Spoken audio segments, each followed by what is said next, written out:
Hujan turun deras malam itu, membasahi jalanan kecil di desa Suncaragi. Udara dingin menusuk hingga ke tulang, membuat siapapun yang berada di luar rumah enggan berlama-lama. Namun, di balik derasnya hujan, seorang pemuda bernama Arka tetap melangkah mantap, menelusuri jalan setapak menuju hutan kecil di pinggir desa. Arka bukanlah pemuda biasa. Sejak kecil, ia dikenal sebagai orang yang tidak mudah takut. Meskipun cerita-cerita tentang hutan Suncaragi sering membuat anak-anak lain enggan mendekatinya. Konon, hutan itu menyimpan rahasia yang tak seorang pun mampu pecahkan. Beberapa orang mengaku melihat bayangan hitam berkelebat di antara pepohonan, sementara yang lain mendengar bisikan aneh saat melewati hutan di malam hari. Namun bagi Arka, cerita-cerita itu hanyalah omong kosong. Baginya, hutan Suncaragi adalah tempat yang penuh ketenangan. Setidaknya, itulah yang ia pikirkan sampai malam itu. Arka menoleh ke belakang, memastikan tidak ada yang mengikutinya. Ia sudah berjanji kepada sahabatnya, Danu, bahwa ia akan menyelidiki sesuatu yang janggal. 2 hari yang lalu, seorang gadis bernama Laila menghilang tanpa jejak di sekitar hutan. Gadis itu terakhir kali terlihat sedang berjalan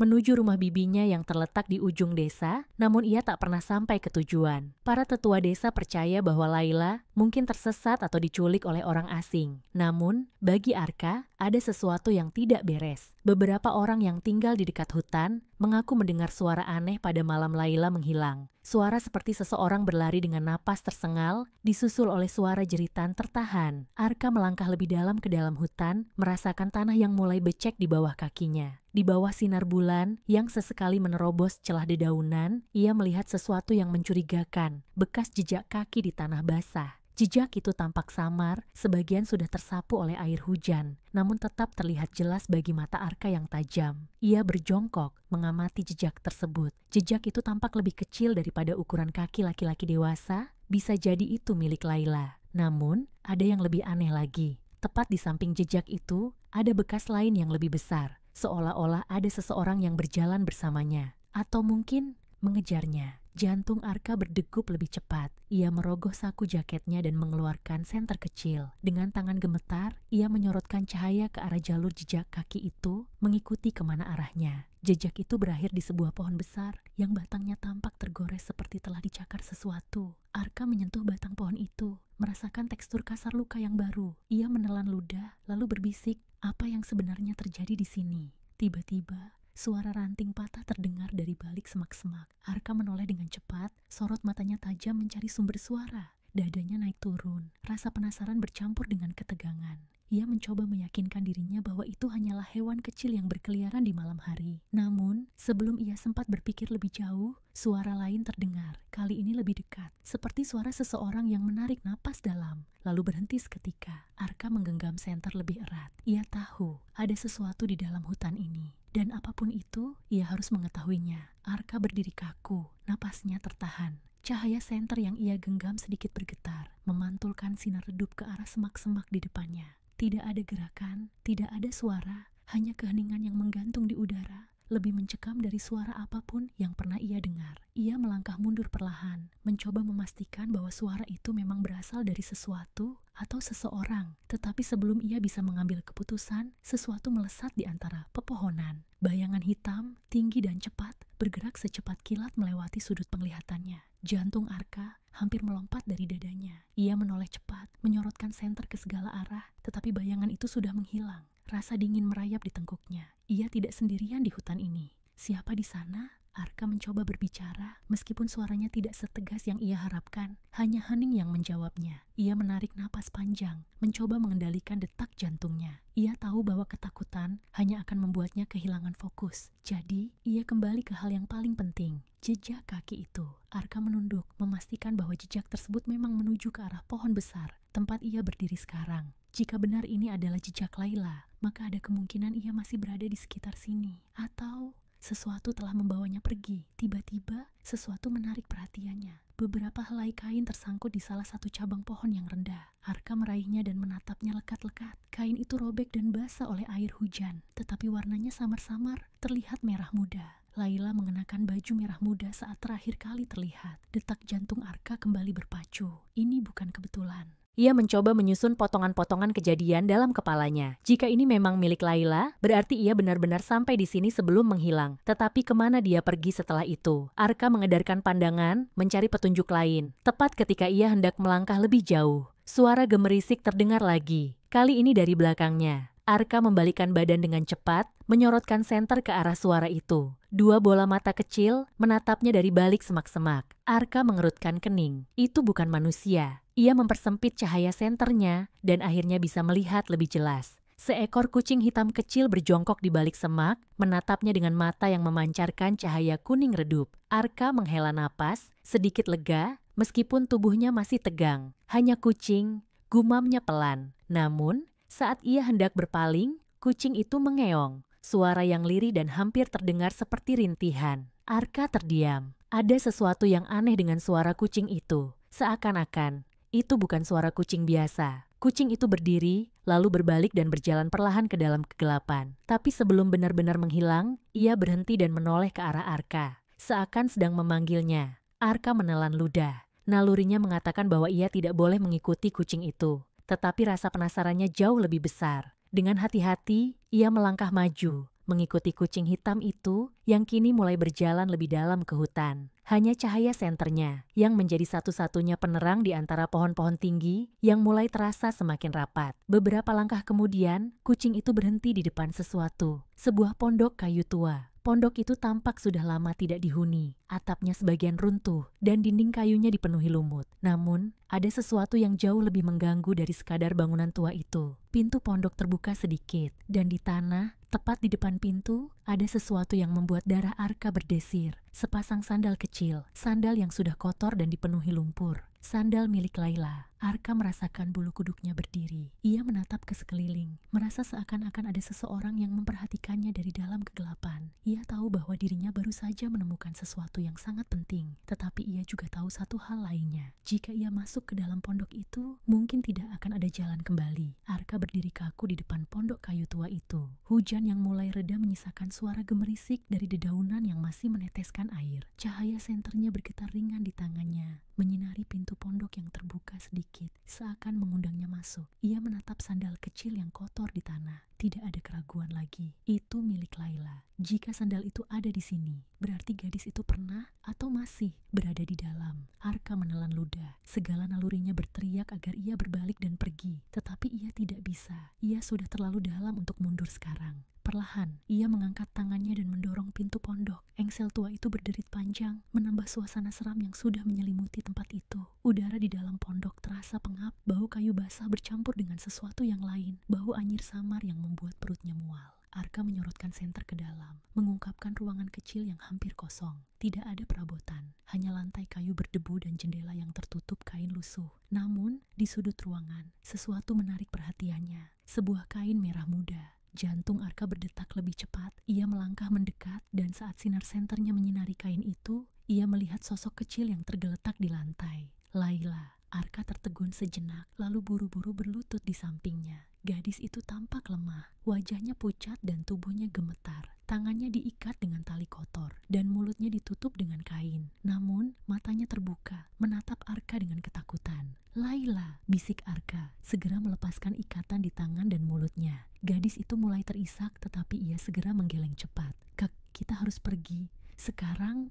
Suaranya parau dan nyaris tak terdengar. Arka mengernyit. "Apa yang terjadi? Siapa yang membawamu ke sini?" Laila menggigit bibirnya, matanya berair. Ia mencoba berbicara, tetapi tiba-tiba ekspresinya berubah menjadi panik. Arka merasakan hawa dingin di tengkuknya. Sebuah suara terdengar dari balik kegelapan di sudut ruangan. Suara napas berat. Arka meraih tangan Laila dan menariknya berdiri. Tetapi sebelum mereka bisa bergerak lebih jauh, suara langkah kaki menyeret memenuhi ruangan. Arka menyorotkan senter ke arah suara itu. Di sudut ruangan, seseorang berdiri, atau lebih tepatnya, sesuatu. Sosok itu tinggi, dengan tubuh kurus kering, yang dibalut pakaian hitam compang-camping. Wajahnya tersembunyi di balik bayangan, tetapi matanya, sepasang mata merah membara, menyala di dalam kegelapan. Laila mencengkeram lengan Arka erat-erat, tubuhnya gemetar hebat. Dia yang membawaku ke sini," bisiknya ketakutan. Sosok itu mulai bergerak maju, Langkahnya lambat, tetapi setiap gerakannya memancarkan aura mengancam, yang membuat Arka sulit bernapas. Arka menelan ludah. Ia harus berpikir cepat. Jika mereka tidak keluar sekarang, kemungkinan besar mereka tidak akan pernah keluar sama sekali. Dengan cepat, ia menarik tangan Laila dan berlari ke arah pintu. Namun, sebelum mereka berhasil mencapainya, pintu itu tertutup dengan keras. Seakan ada kekuatan tak terlihat yang menghalangi mereka. Arka menoleh. Sosok itu kini berdiri lebih dekat, hanya beberapa langkah dari mereka. Ia tidak bisa lari, tidak bisa keluar. Namun, ia menolak untuk menyerah. Dengan cepat ia meraih sepotong kayu yang tergeletak di lantai dan mengayunkannya ke arah sosok itu. Tetapi sebelum kayu itu mengenai targetnya, sesuatu yang tak terlihat menghantam tubuh Arka, membuatnya terlempar ke belakang. Arka mendarat keras di lantai, kepalanya berdenyut kesakitan. Laila menjerit, mencoba membangunkannya. Tetapi sosok itu semakin mendekat, mengulurkan tangannya yang panjang dan kurus ke arah mereka. Arka mengerang, berusaha bangkit meskipun tubuhnya terasa lemah. Lalu, di tengah kepanikan itu, sesuatu terlintas di pikirannya. Kucing hitam. Hewan itu yang membawanya ke sini. Tetapi sekarang, kucing itu tidak terlihat lagi. Atau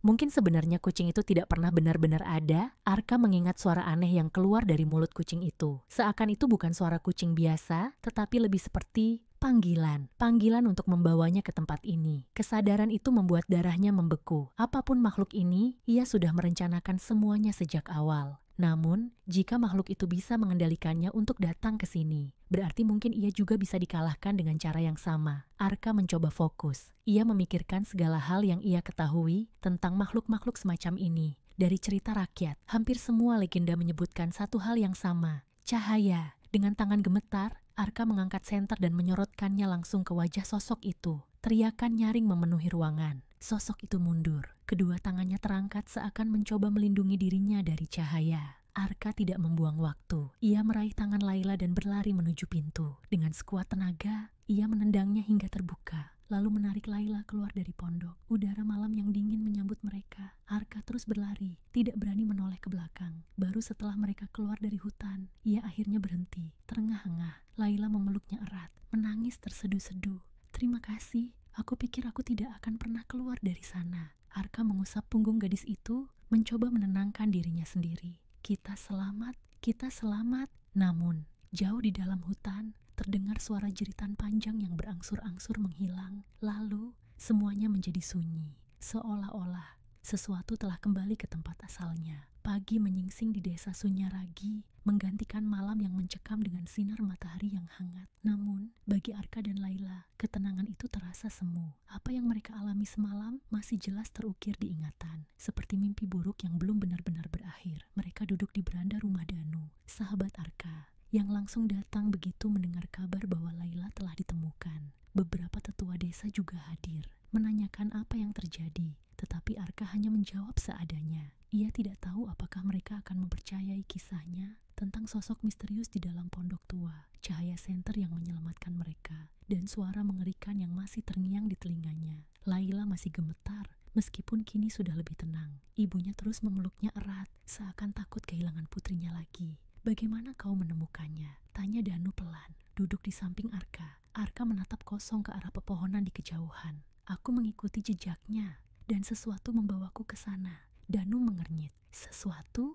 Arka ragu sejenak. "Seekor kucing hitam. Aku pikir dia membantuku, tapi sekarang aku tidak yakin." Danu terdiam, lalu melirik ke arah para tetua desa yang mulai berbisik-bisik. Salah satu dari mereka, seorang pria tua bernama Pak Wirya, akhirnya angkat bicara. "Kucing hitam," gumamnya, tatapannya serius. "Kau yakin?" Arka mengangguk. "Ya, ia muncul di hutan lalu menuntunku ke pondok itu. Tapi setelah aku menemukan Laila, kucing itu menghilang." Pak Wirya menarik napas panjang, lalu memandang Arka dengan sorot mata tajam.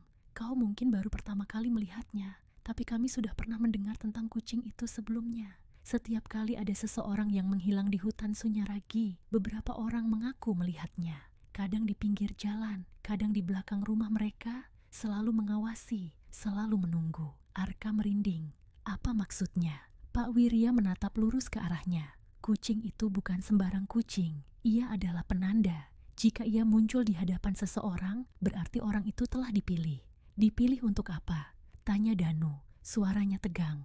Pak Wirya menggeleng pelan. Tidak ada yang tahu pasti, tapi satu hal yang kami yakini, tidak semua yang menghilang berhasil kembali. Suasana menjadi sunyi. Laila menundukkan kepala, memeluk dirinya sendiri. Arka bisa merasakan bahwa ia masih menyimpan ketakutan yang belum hilang. Tapi Laila kembali, kata Arka, berusaha menenangkan suasana. Dan aku juga, Pak Wirya mengangguk pelan. Ya, kalian beruntung. Namun, ada sesuatu dalam nada suaranya yang membuat Arka merasa tidak nyaman. Seolah ada sesuatu yang belum selesai. Malam yang sunyi malam itu, Arka berbaring di tempat tidurnya, tetapi tidur enggan datang. Setiap kali ia memejamkan mata, bayangan dari pondok tua itu kembali menghantuinya. Ia bangkit dari tempat tidur dan berjalan ke jendela, mengamati desa yang kini sudah gelap dan sunyi. Semuanya tampak seperti biasa, tidak ada yang aneh. Namun, saat ia hendak berbalik kembali ke tempat tidur, sesuatu menarik perhatiannya. Di seberang jalan, di bawah cahaya redup lampu desa, seekor kucing hitam duduk diam, menatap langsung ke arahnya. Arka menahan napas, jantungnya berdetak lebih cepat.